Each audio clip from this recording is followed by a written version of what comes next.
జిల్లా టీడీపీ కార్యాలయం నందు నెల్లూరు పార్లమెంట్ బీసీ సెల్ అధ్యక్షులు కపిర శ్రీనివాసులు, టీడీపీ మహిళా నాయకురాలు కపిర రేవతి మీడియా సమావేశాన్ని నిర్వహించారు. కాకాని గోవర్ధన్ రెడ్డి, చంద్రశేఖర్ రెడ్డిపై ఘాటుగా విమర్శలు చేశారు. మంత్రి పొంగూరు నారాయణ, సర్వేపల్లి ఎమ్మెల్యే సోమిరెడ్డి చంద్రమోహన్ రెడ్డిని విమర్శించే స్థాయి మీది కాదు అని కాకాని గోవర్ధన్ రెడ్డి, చంద్రశేఖర్ రెడ్డి తెలుసుకోవాలని ఆయన అన్నారు. బాలాజీనగర్ నందు జరిగిన అక్రమ కట్టడాలను కార్పొరేషన్ అధికారులు కూలిస్తే అది నారాయణ కూల్చినట్లుగా విమర్శలు చేయటం పద్ధతి కాదని హెచ్చరించారు. మరోసారి నారాయణ జోలికి, సోమిరెడ్డి జోలికి వస్తే సహించేదే లేదంటూ ఘాటుగా వార్నింగ్ ఇచ్చారు. విపరీతమైన అరాచకాలు చేసి అందులో బీసీలు కొన్ని వేల కుటుంబాలు సర్వనాశనం చేసి వాళ్ళ ఆస్తులు ధ్వంసం చేసి 69 మంది బీసీ నాయకుల్ని పొట్టలు పెట్టుకున్నప్పుడు ఈ కాకాని గోవర్ధన్ రెడ్డి కానీ, పర్వతిరెడ్డి చంద్రశేఖర్ రెడ్డి కానీ ఆ రోజు నోరు మెదపలేదా అని చెప్పి అడుగుతున్నాం. నెల్లూరు టౌన్లో వెంకటేశ్వరం గారి ఇంటిని ధ్వంసం చేసి నేలమట్టం చేసిన రోజున మీకు నోరు మెదపలేదా?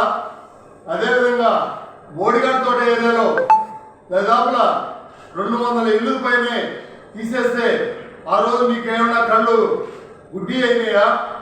లేదంటే చెట్టుగుండ రోడ్లో తీస్తున్న ఇల్లు అప్పుడు మీకు కనిపించలేదా? లేదంటే రైల్వే గేట్ ఆనుకొని పెన్నా నది అంచులో ఉన్న ఇల్లు తీస్తే మీకు బుద్ధి రాలేదా? లేదంటే సుబ్బారెడ్డి గారు, నేతాజీ సుబ్బారెడ్డి గారు ఇంటికి స్కూల్కి పోయే దానికి 4 ఇళ్ళు అర్ధరాత్రి కొన్ని వందల మంది కాపులు కాసుకుంటే పోలీసుల చేత వాళ్ళ చేత లాఠీ చార్జ్ చేసి వాళ్ళ ఇల్లు తీసి వాళ్ళ ఇళ్ళకి దారి వేసుకున్నప్పుడు అప్పుడు మీ నోరు మెదపలేదని మేము అడుగుతున్నాం. ఈరోజు అక్రమంగా వైసీపీ గవర్నమెంట్లోనే అతను ఒక ఇల్లు కడితే దాని మీద అప్పుడు కేసు వేస్తే అది ఇప్పటికీ హైకోర్టు నుంచి ఆర్డర్ వచ్చి డెమాలిషన్ చేయమంటే గవర్నమెంట్ తీసుకున్న చర్యది. నారాయణ గారికి ఆ ఇంటికి ఎటువంటి సంబంధం ఉంది అని అడుగుతున్నా. కోటరెడ్డి శ్రీనివాసరెడ్డికి ఆ ఇంటికి ఎటువంటి సంబంధం ఉంది అని అడుగుతున్నా. మీకు మాత్రం గతంలో చేసిన మాత్రం ఏమి గుర్తురాదా? ఇప్పుడు మాత్రం తగుదనమ్మా అని చెప్పి గుర్తొచ్చింది అని అడుగుతున్నా. పర్వతిరెడ్డి గారు, మీరు అంటున్నారు ఈసారి మా గవర్నమెంట్ వస్తే తాట పెరుగుతాం, తెలుగుదేశం పార్టీ నాయకులను ఒక్కొక్కడిని ధ్వంసం చేస్తామంటున్నారు. నీకు దొమ్మ ధైర్యం ఉంటే నువ్వు మొగడవైతే గతంలో జరిగిన ఇళ్ళకి గుర్తు పెట్టుకో. నువ్వు మర్యాదగా మాట్లాడితే మేము కూడా మర్యాద మాట్లాడతాం. నారాయణ గారు చెప్పారు, ఏ ఒక్కరిని కూడా దోషణ చేయబాకండి, అభివృద్ధి మీద మనసు పెట్టండి. ఆ అభివృద్ధి ఏ విధంగా ఉండాలంటే రాష్ట్రం మొత్తం మీద నెల్లూరు నగరం ప్రత్యేకంగా ఉండాలని చెప్పి ఒక కాన్సెప్ట్ తీసుకొని ఆయన అభివృద్ధి కార్యక్రమాలు రాష్ట్రాన్ని సర్వనాశనం చేశారు. పైన జగన్మోహన్ రెడ్డి గారి దగ్గర నుంచి కింద మీ దాకా వాడున్నాడు. వారంలో కూడా అనిల్ కుమార్ యాదవ్ వాడు చేసిన పని ఏంటయ్యా? నా అంగడిని నేలమట్టం చేయాలా? నా అంగడిని నేలమట్టం చేసినప్పుడు మీరు ఏమయ్యారు? ఆ రోజు నేను బీసీలు కదా, బీసీలకు అన్యాయం జరిగిపోయింది అంటున్నారు. నేను ఉదాహరణ చెప్తున్నా.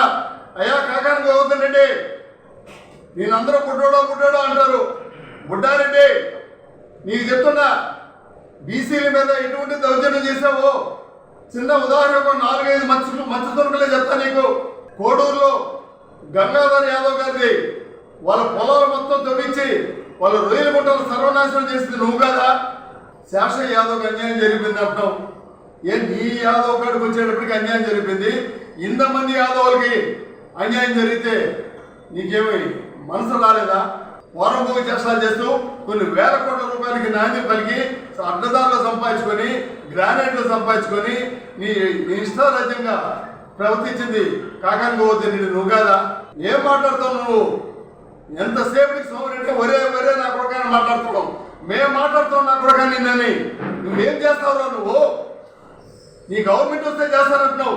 నీ గవర్నమెంట్లోనే మేము తిట్టాము. మేము మిమ్మల్ని వాడు అనిల్ గారిని తిట్టాం, నిన్ను తిట్టాం.